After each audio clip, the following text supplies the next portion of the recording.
अस्सलाम वालेकुम, आप देख रहे हैं अल-हिजाज टीवी HD। आइए नजर डालते हैं आज की अहम खबर पर।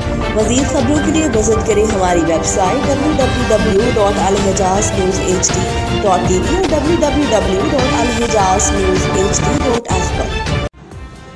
सिटी पुलिस ऑफिसर फैसलाबाद की हिदायत पर थाना पीपल्स कॉलोनी पुलिस की डकैत गैंग के खिलाफ कार्रवाई। SHO थाना पीपल्स कॉलोनी की सरबराही में SI उमैर इलियास ने अपनी टीम के हमरा कार्रवाई करते हुए 2 रुकनी डकैत गैंग को गिरफ्तार कर लिया। डकैत गैंग के सरगना मोहसिन को इसके साथ ही मोहम्मद उस्मान समेत गिरफ्तार कर लिया गया।